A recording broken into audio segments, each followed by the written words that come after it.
Hola, buenos días, ¿cómo estás? Tú eres la estudiante de medicina, ¿cierto? Sí, doctora, ¿cómo está? Bien, bueno, cuéntame, ¿qué tenemos para hoy? Nos acaba de llegar una urgencia, doctora. ¿Será que vamos a ir a valoramos? Listo, hazlo pasar. Listo, doctora. Hola, ¿cómo estás? Yo soy Isabela Artila, pediatra, y esta es María Fernanda, la estudiante de medicina, ¿ok? Listo, cuéntame quién es el joven. Él es Pablo, mi hijo, mi nombre es Lina Vergara, él tiene 2 años y 4 meses. Lo traje porque tiene mucha tos, le están uniendo las costillitas. Yo le cuento, yo soy de Cartagena, ambos somos de Cartagena, soy ingeniera de sistemas, pero estamos viviendo acá en Chapinero. Listo, cuénteme, ¿desde hace cuánto se le unen las costillas?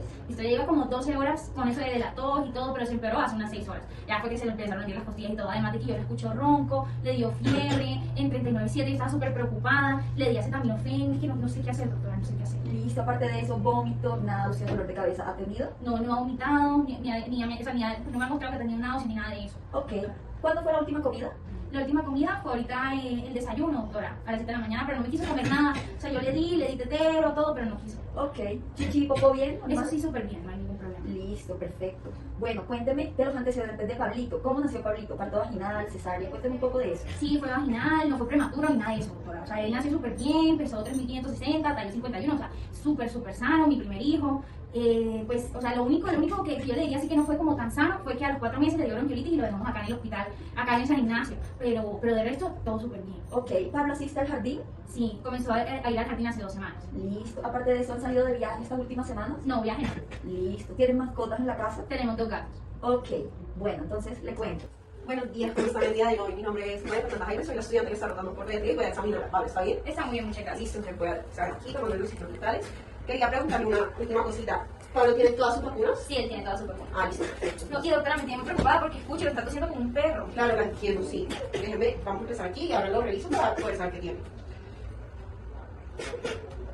Listo, doctora, entonces Pablo está saturando en 89, tiene una frecuencia cardíaca de 100 y la frecuencia respiratoria estaba en 30. Entonces voy a tratar aquí de ver, a ver si se queda quieto. Vamos a ver. Pablito, quieto. Aquí los ojos. Bueno, se ve tan deshidratado, déjenme le trato de abrir la boca. Ok, bien acá. Y a ver si me ayuda, voy a tratar de escuchar los pulmones a ver cómo está. ¿Listo? Quieto, Pablito, quieto.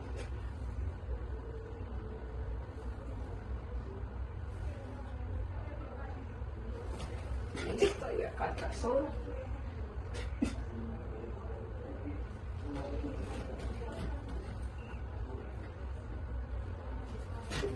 Listo, doctora, entonces hasta ahora siento que está un poco deshidratado, los ruidos cardíacos están normales. Lo que me llama un poco la atención es que a auscultación de los ruidos pulmonares sentí que tiene como un estridor a la inspiración, entonces eso sería por ahí como que siento, y la tos siento que es como perruno metálico. Listo, lo voy a levantar acá para revisar aquí el estómago, ¿ok?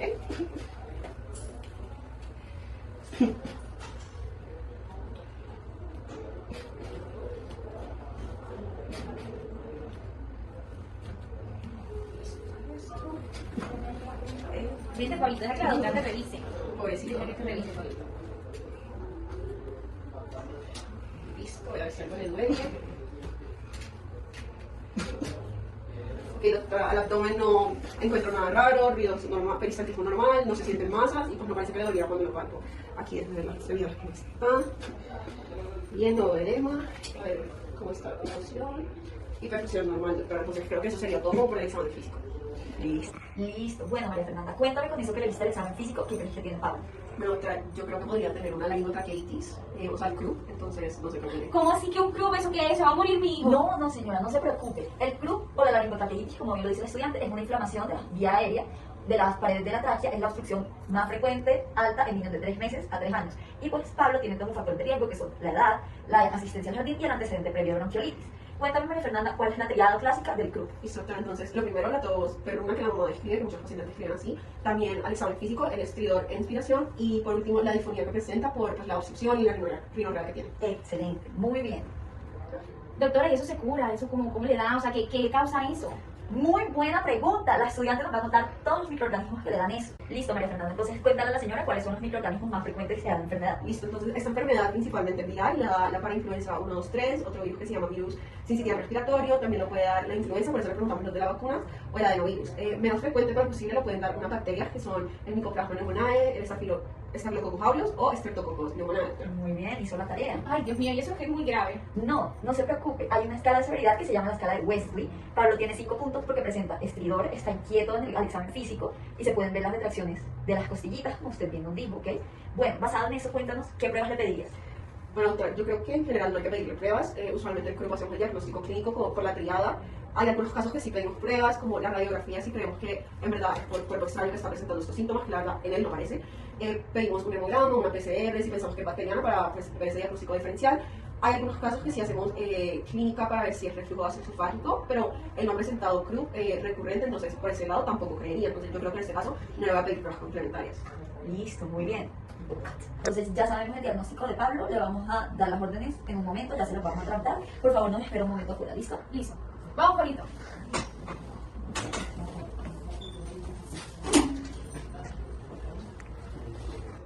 Bueno, perfecto, ya sabemos que Pablo tiene un diagnóstico de CRUP. Cuéntame, ¿lo vas a mandar para la casa? No, doctora, yo creo que ahí sí lo hospitalizamos por pediatría porque el Wesley dio 5, entonces sería moderado. Muy bien, y cuéntame, ¿cuál es el manejo de esa patología? Pues el manejo del CRUP sería darle dexametasona, también bien. le podemos dar adrenalina nebulizada, creo que pues cuando está hospitalizado una de oral, ponerle líquidos, lactato de Finger, vigilar signos vitales, que cómo está el patrón respiratorio, y creo que evaluarlo en una hora y volver a repetir el Wesley a ver cómo va. Excelente, muy buen manejo. Exactamente como tú lo dijiste, el pilar del manejo es la dexametasona. ¿Sabes la dosis? Creo que es 7 puntos intramuscular para él. 0.6, ¿listo? Listo, doctora. ¿Ok? Bueno, entonces ya te voy a dar las órdenes para que se las lleven a la mamá, le vamos a explicar que lo vamos a dejar hospitalizado y después, cuando se vayan, le vamos a dar todos los signos de alarma y las recomendaciones. Listo, doctora. Perfecto.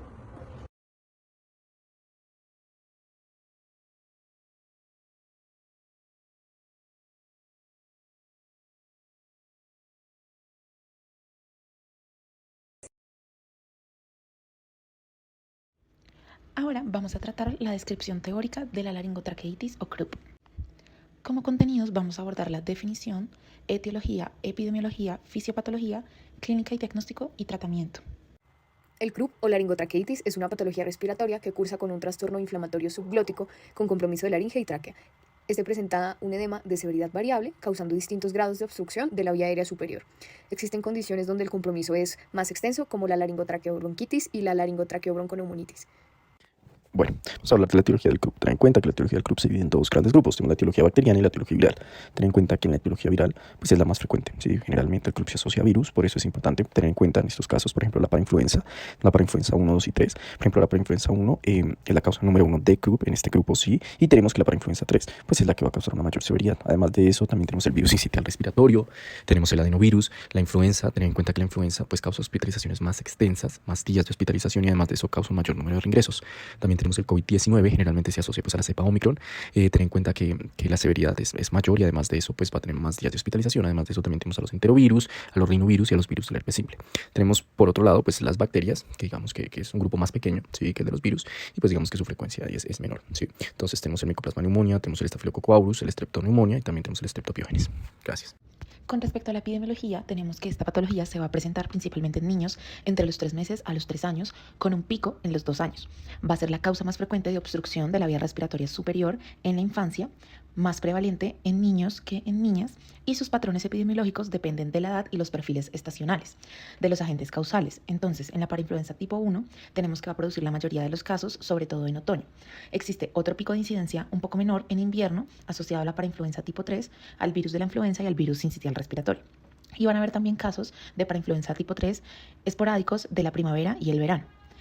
Adicionalmente, el CRUP espasmódico nos va a afectar a niños del mismo grupo de edad que tengan una predisposición familiar y este va a predominar en invierno.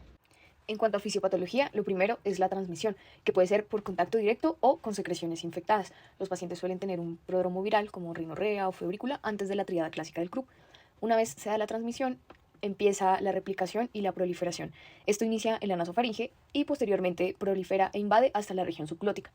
Una de las etiologías, que es la parainfluenza, tiene un mecanismo especial y es que inhibe la reabsorción de sodio y activa la secreción de cloro. Este mecanismo va a generar y a perpetuar el edema subglótico. Al mismo tiempo se generará una respuesta inflamatoria con la secreción de interleuquinas proinflamatorias, agentes vasoactivos que van a causar vasodilatación con el fin de aumentar la permeabilidad para una migración celular y desencadenar una respuesta inmune.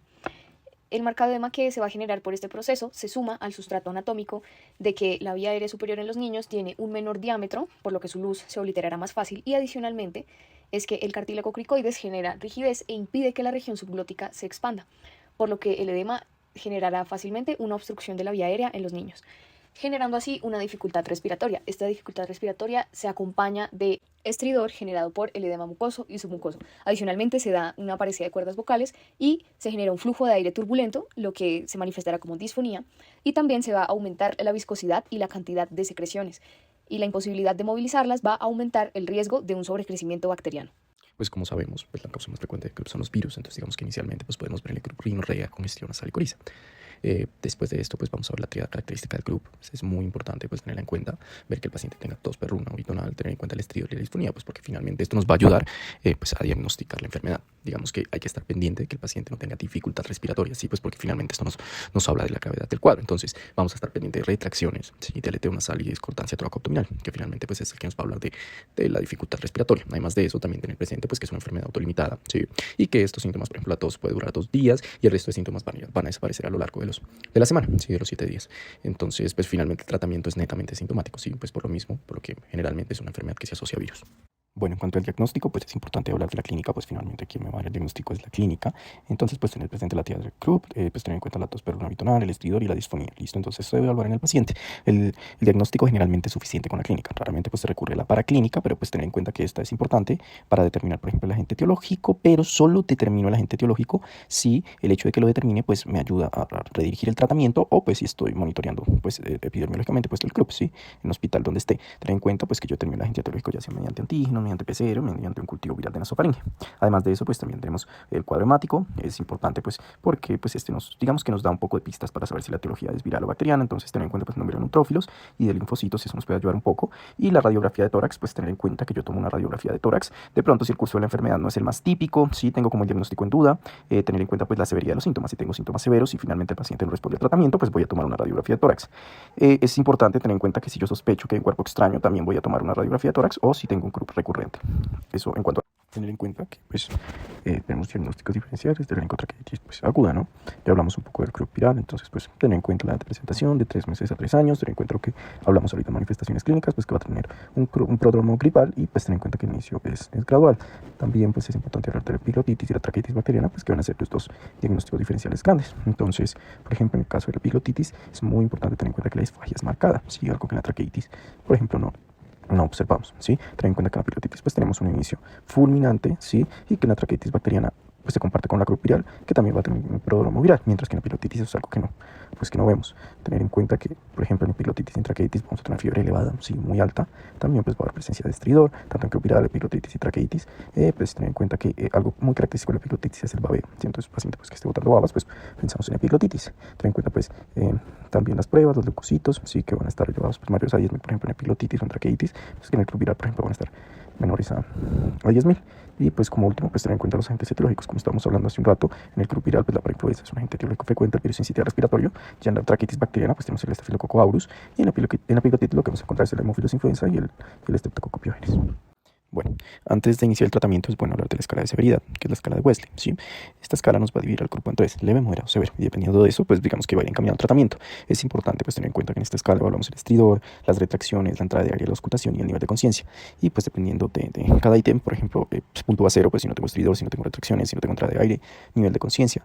Por ejemplo, si el estridor es solo con agitación, un punto, si las retracciones son leves, si la entrada de aire está leve, disminuida, la auscultación, si el nivel de conciencia es inquieto cuando se molesta, pues es un punto a 1. En el caso del 2, pues el estridor debe ser leve en reposo, las retracciones moderadas, la entrada de aire moderada, disminución, y pues tener en cuenta que a nivel de conciencia pues va a estar inquieto aún sin molestarlo.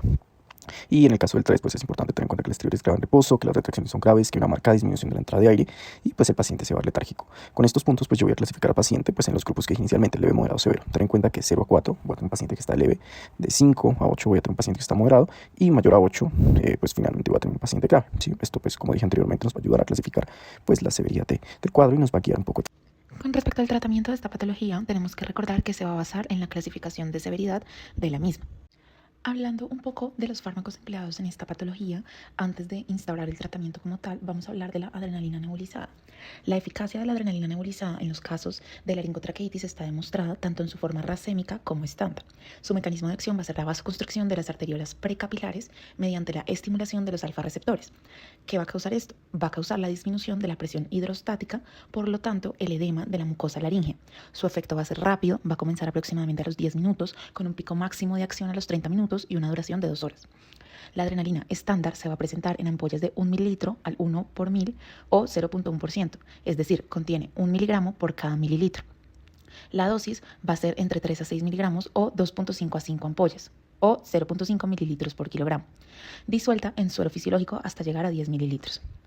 Ahora, su efecto es transitorio y la situación clínica puede volver a ser la misma que al inicio, esto llamado efecto rebote de la adrenalina, pero debe considerarse más bien como justo el fin de su acción. Se trata como tal de un retorno a la situación de partida. Por eso, pues se deja al paciente en observación durante al menos 6 horas tras su administración antes de decidir el alta. Con respecto a los corticoides, se ha demostrado su utilidad porque mejoran los parámetros clínicos, disminuyen la estancia hospitalaria, la necesidad de tratamientos con adrenalina, disminuyen el número de pacientes trasladados a las unidades de cuidado intensivo y el número de niños que necesitarían intubación. Sin embargo, no existen recomendaciones claras en cuanto a qué corticoide o vía de administración es mejor. Ahora, los corticoides inhalados. Existen muchos estudios en niños que demuestran el efecto beneficioso de la budesonida nebulizada en el tratamiento de la laringotraqueitis, independientemente del peso y la edad. Va a mejorar la sintomatología inicial, va a disminuir el tiempo de estancia en urgencias, reduce la necesidad de adrenalina y la tasa de hospitalización. Es eficaz a las 2 horas de su administración y puede persistir algún beneficio clínico durante las primeras 24 horas de su aplicación. Teóricamente sería el tratamiento ideal en el CRUP por la disminución rápida de la inflamación laríngea y los mínimos o nulos efectos sistémicos que produce. Ejerce su efecto al disminuir la permeabilidad vascular que va a ser inducida por la bradicinina, con lo que se reduce el edema de la mucosa. Disminuye también la reacción inflamatoria. Ahora, los corticoides sistémicos, el más utilizado y estudiado ha sido la dexametasona por su potencia y disponibilidad. Disminuye la gravedad de los síntomas, los ingresos hospitalarios, la necesidad de intubación, la estancia en observación en urgencias. Aunque los resultados clínicos podrían no observarse hasta 6 horas después de su administración, pero la mejoría clínica empieza tras 1 o 2 horas de administración. En un principio se utilizaron dosis de 0.6 miligramos por kilogramo por vía intramuscular, pero se han realizado nuevos estudios que podrían demostrar que una dosis de 0.15 miligramos por kilogramo por vía oral podría ser igual de eficaz. Ahora, dado el costo de la dexametasona, debería considerarse la primera como elección y se ha demostrado que los cuadros de laringotraqueitis mejoran lo suficiente como para mandar al paciente ambulatoriamente a su hogar. Ahora, existen pocos estudios acerca de la prednisona o prednisolona en el tratamiento de la laringotraqueitis, pero no hay razones para considerar que dosis de 1 miligramo por kilogramo no sean igual de eficaces. Con respecto a otros fármacos, no hay ningún estudio que avale la administración de supositorios de sulfato de magnesio o atropina, y los broncodilatadores solo están indicados si existen signos de broncoespasmo. Los antibióticos no están indicados excepto que haya otro foco infeccioso asociado y se sospeche de una infección bacteriana secundaria, como por ejemplo una traqueitis pseudomembranosa o epiglotitis. Empezando con el CRUP leve, vamos a tener que nos va a dar un puntaje en la escala Wesley de menos de 5 puntos. Va a ser un paciente con un estridor agudo con el llanto y probablemente se le va a instaurar un manejo ambulatorio si el cuidador logra brindar el tratamiento en casa. ¿Qué se le va a dar a estos pacientes? Una dosis única intramuscular de dexametasona a 0.6 miligramo kilogramo dosis. Ahí se demuestra en la tabla como tal la dosis que se puede dar según el peso del paciente. Adicionalmente, se deben brindar medidas de soporte básico, analgésicos y antitérmicos que nos vayan a mejorar el bienestar del niño, dieta fraccionada y abundantes líquidos.